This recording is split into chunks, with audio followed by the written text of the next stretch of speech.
बिस्मिल्लाहिर्रहमानिर्रहीम। अस्सलामुअलैकुम स्टूडेंट्स। तो ये क्या आ गई हमारी MGT411 मनी एंड बैंकिंग की असाइनमेंट नंबर 1। इसकी जो लास्ट डेट सबमिट की वो है 23 में है और टोटल जो इसके मार्क्स हैं वो है 10 है। उसके बाद आगे बढ़ते हैं अपनी असाइनमेंट की तरफ। ये हमें कुछ ऑब्जेक्टिव और लर्निंग आउटकम्स दिए हैं, इसे भी एक बार रीड आउट कर लीजिएगा। उसके बाद ये हमारी असाइनमेंट है। उससे पहले आपकी जितनी भी इंस्ट्रक्शन असाइनमेंट की इन सबको तमाम को एक बार तमाम स्टूडेंट ज़रूर रीड आउट कर लीजिएगा, क्योंकि इंस्ट्रक्शंस का मकसद ये होता है कि उसमें आपको कुछ पॉइंट्स होते हैं जिन पर आपको अमल करना होता है। क्योंकि अगर आप उन चीज़ों पे उन पॉइंट्स से अमल नहीं करेंगे, आपके असाइनमेंट करेक्ट होने के बावजूद भी आपके मार्क्स डिटेक्ट कर लिए जाएंगे। तो फिर बाहर में आपको होगा कि यार मैं तो असाइनमेंट करेक्ट लिखी थी, सोल्यूशन बिल्कुल करेक्ट था, तो मेरे मार्क्स डिटेक्ट क्यों है।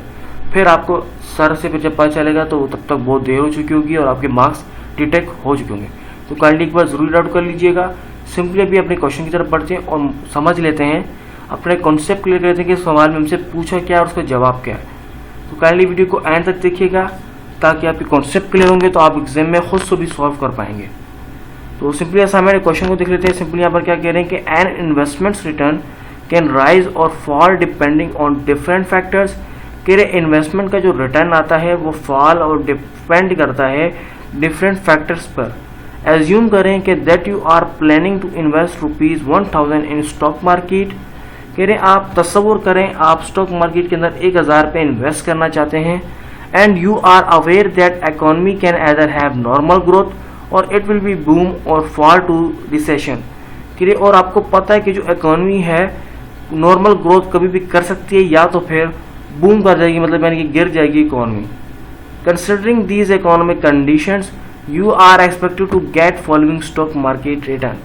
ये आपको कुछ कंडीशन नीचे हमने मेंशन की गई हैं, उनको एक्सपेक्ट करते हुए स्टॉक मार्केट का रिटर्न हमें बताइए। तो सिंपली पॉइंट्स नीचे थे कि इकोनॉमिक कंडीशन बताइए कि बूम अगर हो गई तो आपको रिटर्न मिलेगा उसका 30%, प्रोबेबिलिटी उसकी होगी 0.3। नॉर्मल ग्रोथ होगी तो रिटर्न उसको मिलेगा 16%, प्रोबेबिलिटी उसकी होगी 0.6।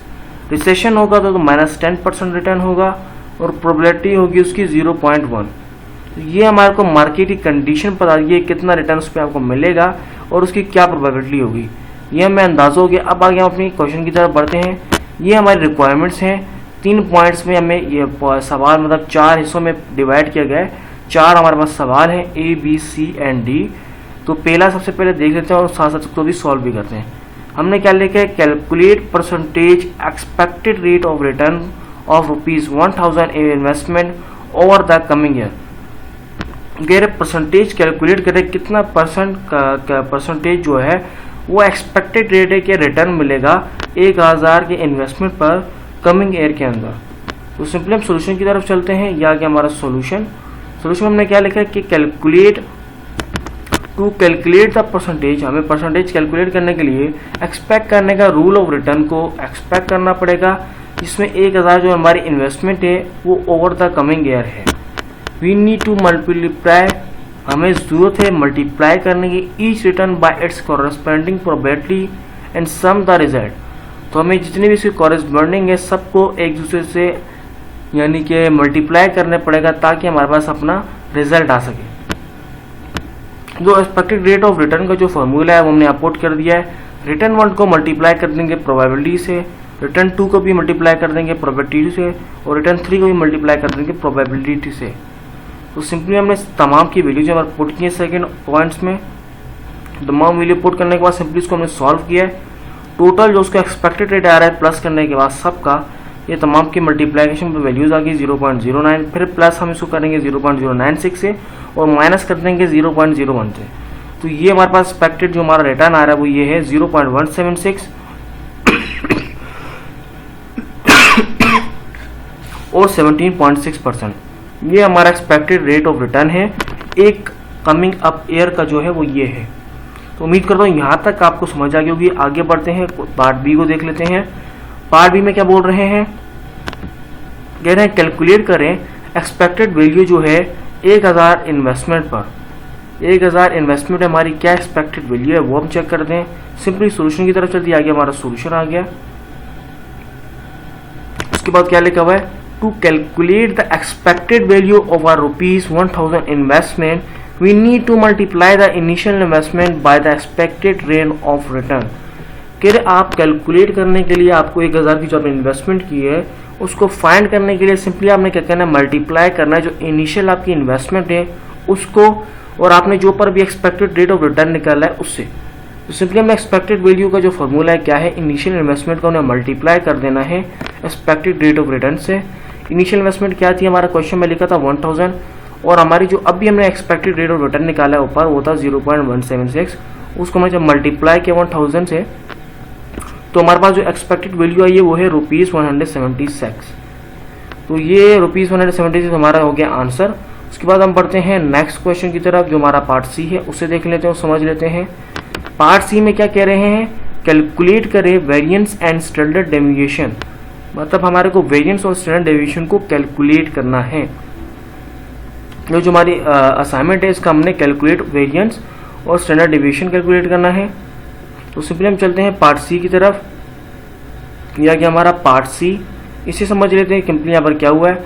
सबसे पहले वेरिएंस फाइंड करते हैं और फिर हम स्टैंडर्ड डेविएशन फाइंड करेंगे। हमने कहा to calculate the variance and standard deviation, हमें कैलकुलेट करना है वेरिएंस और स्टैंडर्ड डेविएशन को। हमें उसके लिए क्या करना पड़ेगा, we need to calculate the deviation of each return from the expected rate of return. हमारे जितने भी एक्सपेक्टेड रेट ऑफ रिटर्न है उन सब से हमें इसको सॉल्व करना पड़ेगा, डेविएशन से कैलकुलेट करना पड़ेगा। स्क्वायर द डेविएशन, डेविएशन को हम स्क्वायर करेंगे, मल्टीप्लाई करेंगे कॉरस्पॉन्डिंग प्रोबेबिलिटी से और सम करेंगे उसका रिजल्ट। तो सिंपली चलते सोल्यूशन की तरफ। सिंपली हमने वेरिएंस का जो लगाया फॉर्मूला ये है, ये स्क्वायर ब्रैकेट के अंदर है, अपना राउंड ब्रैकेट है, उसके अंदर हमने मेंशन किया रिटर्न 1 को हम माइनस कर देंगे एक्सपेक्टेड रेट ऑफ रिटर्न से, और ये कैप 2 मल्टीप्लाई कर देंगे उसको प्रोबेबिलिटी से 1 से, ठीक है। फिर प्लस है, फिर सेम वही प्रोसेस है, रिटर्न 2 का हम लगाए उसकी प्रोबेबिलिटी 2 वाले से हम लोग प्रोसेस ये करेंगे, फिर 3 का ऑप्शन रिटर्न 3 का, ये पूरा प्रोसेस है। सिंपली हम वेरिएंस में गए, वैल्यूज अपनी सारी रिटर्न 1 की पुट की, एक्सपेक्टेड रेट ऑफ रिटर्न था वो पुट किया, cap 2 is as it is वैसे ही रहेगा, प्रोबेबिलिटी हमारी क्या थी वो मेंशन कर दी रिटर्न 1 की, फिर सीधा रिटर्न 2 की है, फिर रिटर्न 3 की है। ये सिंपली सारी पुट करने के बाद हमने इसको सॉल्व किया है। सॉल्व करने के बाद जो हमारे पास वैल्यूज आई हैं इनको एज इट इज फिर और सॉल्व हुआ है। सॉल्व करने के बाद फिर जो लास्ट में जो हमारा वेरिएंस का आंसर आया है वो है 0.01251872। तो ये वेरिएंस हमारा निकल के आ चुका है यहाँ पर। अब हमें क्या करना है, स्टैंडर्ड डेविएशन निकालना है। तो सिंपली हम चलते हैं आगे बढ़ते हैं, स्टैंडर्ड डेविएशन निकालते हैं। सिंपली हमारा जो स्टैंडर्ड डेविएशन निकालने का जो फॉर्मूला है जो वो है अंडर रूट कर देंगे हम वेरिएंस के, तो सिंपली हमारा जो है स्टैंडर्ड डेविएशन आ जाएगा। हमने सिंपली वैल्यूज पुट की हैं जो पर हमारी वेरिएंस निकल के आया, उसको मैंने अंडर रूट किया तो हमारे पास आ रहा है 0.1118 या तो फिर 11.18%। तो ये हो गया हमारा स्टैंडर्ड डेविएशन भी निकल के आ चुका है। यहाँ पर हमारा पार्ट सी भी कंप्लीट हो गया है। अब सिंपली चलते हैं नेक्स्ट जो हमारा लास्ट क्वेश्चन है वो है पार्ट डी। पार्ट डी में क्या कह रहे हैं कि what will be the risk premium if risk free return is 6%। कह रहे क्या कितना चार्जेस वगैरह हैं कि रिस्क फ्री जो है प्रीमियम, जो रिस्क फ्री जो आपका रिटर्न होगा वो 6% होगा। अच्छा नीचे देखिए नोट मैंने उस टाइम पे नहीं पढ़ते, यहाँ पर बकायदा मेंशन है कि आपने हर सब स्टेप की कैलकुलेशन शो करने से पहले फार्मूला भी ज़रूर मेंशन करना है। इसलिए मैं आपको बताऊँ इंस्ट्रक्शन को देख लीजिएगा और पढ़ना ज़रूरी है। अब इसके ऊपर मैंने ध्यान नहीं दिया, मैं भूल गया आपको बताना, तो आपने फार्मूला वगैरह भी ये तमाम चीज़ें को मद्देनज़र रखते हुए अपनी असाइनमेंट को क्रिएट करना है। सिंपली चलते हैं अपने लास्ट क्वेश्चन की तरफ। हमें अपना रेट बताना है सिंपली कि क्या इंटरेस्ट हमारा जो है रिस्क फ्री क्या रिटर्न आता है 6% के ऊपर। तो the risk premium is the, हमारा जो सोल्यूशन आ गया डी पार्ट का, the risk premium is the additional return expected from an investment over the risk free return. Risk premium जो है एडिशनल रिटर्न है उसका, वो एक्सपेक्ट कर सकते हैं इन्वेस्टमेंट से कि उसका रिस्क फ्री रिटर्न होगा।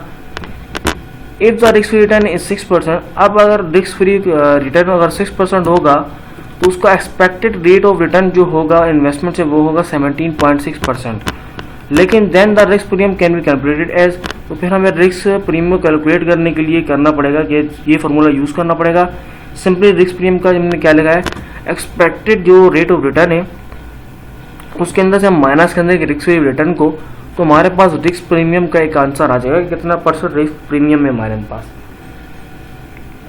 तो सिंपली हम यहाँ पर जो हमारी एक्सपेक्टेड रेट ऑफ रिटर्न की वैल्यू थी वो पर हमारा मेंशन है 17.6%, और रिस्क फ्री रिटर्न की जो वैल्यू थी वो थी 6%। दोनों को हम आपस में माइनस कर देंगे तो हमारे पास रिस्क प्रीमियम जो निकल के आ रहा है वो आ रहा है 11.6%। तो यहाँ तक हो गया हमारा लास्ट क्वेश्चन पार्ट डी भी कंप्लीट। उम्मीद करता हूँ आपको समझ आएगा किस तरह की असाइनमेंट हुई है। काइंडली प्लीज़ चैनल को ज़रूर सब्सक्राइब कर दीजिएगा और अपने दोस्तों के साथ इस वीडियो को शेयर कीजिएगा ताकि उनकी भी हेल्प हो जाए। Till then, thanks for watching.